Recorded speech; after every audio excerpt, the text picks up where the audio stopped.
Hi, me again. Hey, remember Forspoken? Did I just do that? Well, definitely with my assistance. I did not just do Yeah, that. I'd rather not. Forspoken was this bad, terrible, downtrodden game released in 2023 to roaring applause. Just kidding, was probably one of the worst games of the year, and would have probably been the worst if somehow Kong and Golem weren't also released that year. But Forspoken set a new precedent for a different type of bad that I honestly hadn't seen in a while. Cringe bad. Cringe can be done in primarily two manners, I believe. You have good cringe, where something knows it's cringe and uses that to its advantage. Usually when something is good cringe, it becomes an ironic meme the creators behind it know has this sort of potential, and very importantly, most people understand it's supposed to be ironic. Take for example, Machete. Absolutely dog shit movie, but good cringe, that's why it's memorable. Or Superbad, or The Room, or this guy on Instagram. But then on the other side you got bad cringe. Bad cringe is soulless, derivative, corporate, and worst of all, not funny. Generally, whoever makes bad cringe is unaware of it and becomes the target of not memes, but straight up just bullying and mocking. Bad cringe is especially terrible because you can feel someone actually wanted it to be not just good cringe, but good in general. And it's neither. Realistically, Forspoken is not the first bad cringe game ever, but for me at least, it signaled such a drastic increase in the bad cringe sometimes seen in AAA games that it kind of became its own beast. Then 2023 was over and Forspoken was quickly forgotten by most, but not me. For the next 2 years, I tried to find a Forspoken 2. What I needed was an overly pretentious, overly polished, essentially characterless game backed by a gigantic publisher with gigantic expectations and shit dialogue that is met with at least positive ratings across the board when it comes to reviewers and gaming outlets, but that are not exactly what you'd call a good game and haven't been well received by the general populace, creating weird and rather fascinating disconnect that is worth trying to understand. And in this sense, every year since 2023 has had its Forspoken light version, though I wouldn't say that any time in 2024 or 2025 an actual Forspoken 2 was released. Multiple games across this time adhered to the gigantic publisher with gigantic expectations part, the difference being most of them are live service bullshit that tried nothing new and deserved all the ridicule and the pathetic deaths they received, while Forspoken is entirely single player. The two big examples are Concord in 2024 and Highguard in 2025. Highguard itself is in a sense also frequently touted as Concord 2, but people better than me have already said that. But now, 5 months into 2026, I believe Forspoken has finally met its match, and I believe we finally have a truly worthy recipient of the title of Forspoken 2. Mixtape.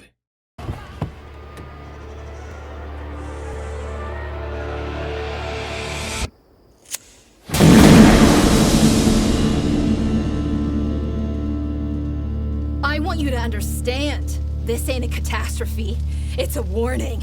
Daddy, if you trap me here, this will only be the beginnings of my wicked ways. Cause I'm angry and I'm wired and I'm fixing for a whole lot of trouble. If you make me stay here, I'm gonna burn the whole fucking place down! Is that the bite of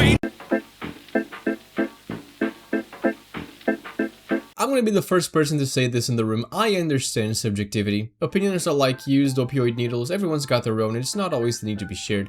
But when your game is touted as a 10 out of 10 must-play narrative masterpiece by every outlet and game reviewer across the board, but when you actually play it, you realize it's published by Annapurna Interactive and more often than not looks like this.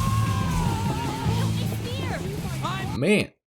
That's kind of fucked up. Forspoken 2, Mixtape, is not what you'd call a traditional game. It's leaning more on the side of a dispatch type beat, where you can look at it, play it for an hour or two, and come out at the end of your session saying, man, Netflix would have loved this! I like story-driven games, I like atmospheric games, I like even movie games, and I have been trying to get into visual novels. But think of what makes video games distinct, appealing, and the most profitable media type in the entire world. One word.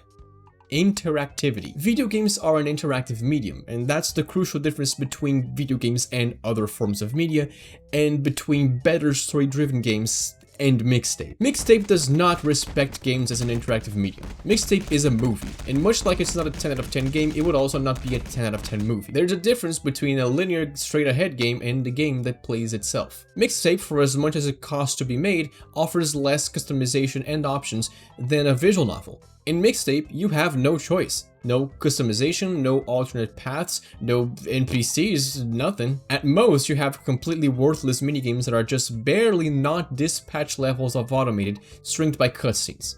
For comparison, let's look at another game from Annapurna Interactive, and one I actually liked and made a video on, Stray. Stray is overwhelmingly story-driven, but it is also wholly interactive. If Stray were a movie, sure, it would probably be a good movie, but it also benefits from being a game because of the way your main character interacts with the world. You're this remnant from a bygone era, a sliver of hope for humanity, traversing this nasty underbelly of a world, trying to find your way back to the top and to escape back to the wilderness. But you also explore, traverse, and find objectives and things to do as a cat.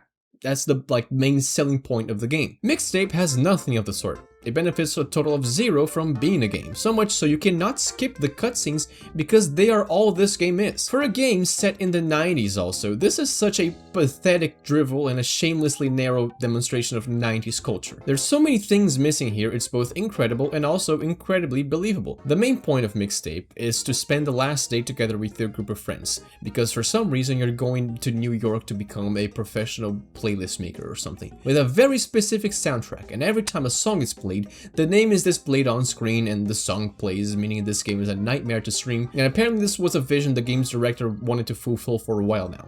Unrelated, of sorts, but the studio this guy worked at had already released the game with Annapurna Interactive before. Make of that what you will. Anyway, do you know how much of a nightmare music licensing is? Rockstar has to remove games from Steam because of this, but you know what Mixtape has? Lifetime licensing for all the songs it uses. Because surprise, surprise, Mixtape is not an indie game. Again. If I may gush about one of my favorite videos to make, my Stray video, the initial script for that one was going to be a little different, because believe it or not, I don't like Annapurna Interactive, and Mixtape is merely another reason as to why. I was gonna lambast Annapurna Interactive in that video, but chose not to do so, because the focus was on how Stray was an outlier at the Game Awards, and even if it's true, it felt out of place to mention. But you saw the title of this video, I'm holding no such pleasantries for Mixtape, which is a soulless, quote-unquote coming-of-age, quote-unquote story, backed by a multi-billionaire with ties to Saudi Arabia. Again, music licensing is a complete nightmare, mostly because it's extremely expensive, so most developers just opt out of it. The problem being, once the license is over, if you don't renew it, games are delisted from stores. It happens, for example, with every Forza Horizon game, although it's not the only issue. It also has car licensing, so it's even more expensive. But little old 10 across the board indie game Mixtape, the 3-hour-long slog, can secure lifelong rights to the following songs. I can just imagine what little was paid for these songs to be licensed indefinitely. Still on the topic of music though, Stacy Rockford. I bet one of us dies this time. I wholeheartedly believe, or at least I want to believe, Stacy was created with the intention of being hated by everyone who plays the game. I know it doesn't make much sense, nor when we want their character to be purposely unbearable without a wider reason, such as the plot, or the tone of the story, or the people around her. But it's easier to believe than thinking that someone genuinely wrote a character like this and expected people to go, wow, such amazing character depth. This character has an incredible knowledge of music that is very much not just the most surface level pop culture stuff. I expected as much when I first looked at this game, but while these songs are not bad individually or even as a playlist, Mixtape's main protagonist is such a performative, pretentious music snob that you start to realize she's not nearly as knowledgeable on music culture as she wants you to believe. Mixtape does unsurprisingly little, and at times nothing at all, with music. This game has 0 grunge tracks, 0 Britpop tracks, 0 pop-punk tracks, one of the worst Smashing Pumpkin songs, and don't even get me started on the rise of EDM or the 90s rap and hip-hop scene. Stacy is 100% the type of person to see someone with a Nirvana shirt on the streets and then ask them if they know about how many DSTs Kurt Cobain had. For fuck's sake, this pretentious asshole thinks Pearl Jam and Green Day are bands for losers. But I mean, what do I expect from a game where rewinding a cassette tape looks like this? Even without her surface level knowledge about music though, Stacy is generally unlikable and very one-dimensional and bad and cringe, and this also goes for her 2 goons, whose names I forgot. Slater and Cassandra, that's it. Slater is stoner, and Cassandra is she has daddy issues. There's also Cassandra's dad, who's like the only cop anyone can 100% agree with, right up until the end of the game where he does whatever this is. And Jenny fucking Goodspeed, you know, the one who did like nothing wrong and probably has a better music taste than Stacy because she probably listens to like Britney Spears. Well, I mean, Britney is like very late 90s, but still, at least she probably owns up to it and doesn't mock others for listening to Green Day and Pearl Jam. Jenny fucking Goodspeed. She sounds like the type of person who would not understand what Vocaloid is, but you know, she'd make an effort to understand. Mixtape feels like a game written by someone who's never had friends and wasn't a teenager in the 90s, and loves to think and fantasize how it was like to have friends and be a teenager in the 90s, solely through movies and shows released during and after the 90s, that curiously just focus on kids living in suburbia. I wonder why. Oh, I get it. The studio that made this game is Australian. These are our so-called rebels of society, our symbols of 90s freedom of expression. Look at them.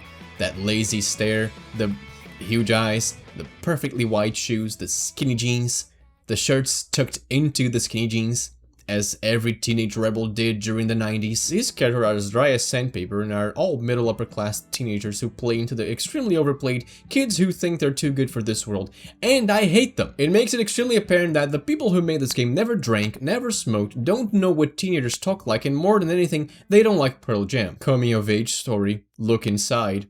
Characters change, fuck all. There's nothing about this game that warrants a 10 out of 10, and nothing the reviewers and outlets are gushing about warrants a 10 out of 10. They want you to believe it's about the writing, or the vibe, or the setting. Guess what, fucko? All those things are a load of bull semen. It's all exceptionally bad and surface level, so much so that when it came to the part where we are rummaging through our sister's room, it made me wish I was playing a game or watching a movie about her instead. Another thing you'd notice, and I realize I'm not just stringing tops together, shut up. Mixtape's art design is as brainless as the characters, and people had the gall to compare this to Spider-Verse. You know, highly considered to be the most acclaimed animated movies probably ever. No, please shut up. I understand, at a base level, what you're saying. I know you are saying words. But looking at it for more than 10 seconds would make you realize how dumb that take is. Mixtape's art style, much like its main character, is overly pretentious without any rhyme or reason. I love animation, I love visual design, I love character design, and I love graphic design. So when I loaded this game up and saw that the title screen looked like a game about digging a hole, I knew what I was in for, and still, nothing could have prepared me for how abhorrent it feels to control your character in the brief instances you can. The most asinine decision is having every single human be both as stiff as a board and also constantly running on 24 FPS. You know, like animation. Except, even in animation, frame rates shift, and frames can be held for longer or shorter periods. It's this variation, depending on what needs to be achieved, that gives it life. Mixtape just looked at the first thing Spider-Verse was doing with its frame rate and decided it was good enough for the entire game, completely ignoring they are not making a movie, which again, they should have. It just feels like their computer is struggling to run this slog at all points and constantly begging for mercy. To say this visually irritating noise is similar to Spider-Verse or Puss in Boots or any stop-motion movie ever should be a criminal offense. Aside from that, for a game so centered on visuals and characters, it's baffling to me that they move so little and have so little expression. This reminds me of the corporate art style, and even then, the Grubhub ad from 2018 has more movement than these idiots. Not every game needs to have animation like Endless Zone Zero, but again, this is dangerously close to being the world's most expensive visual novel. Credit where it's unfortunately due though, the indoors and outdoors are very visually interesting and rich in detail. But that's it. And they're never really the focus of the game. You're almost always just looking at their faces and hoping the game is finally over. And when it is finally over, you breathe a sigh of relief and start mourning the 3 hours you just lost. What a fucking disaster piece. And remember, they want you to believe this is this year's 10 out of 10 game to play. In between all the paid chills, all the 10 out of 10s despite what everyone else is rightfully saying, all the money the Ellison family is meddling with Saudi Arabia, and of course, all of the astroturfing, Mixtape is 2026's greatest industry plant. Not because it's a good game, but because it's the best at being a soulless corporate drivel. Mass media and how people try to manipulate a consensus is a weirdly powerful thing. Sometimes I think journalism isn't dead and then shit like this happens. I have nothing else to say. This video was quick and filled with rage and stupid because this game made me filled with rage and deserved something quick and stupid, and I needed a break from my neverness to everness review. If I managed to make you avoid playing Mixtape and saved your time and money, good. It's what I wanted. Take care and go play an actually good game.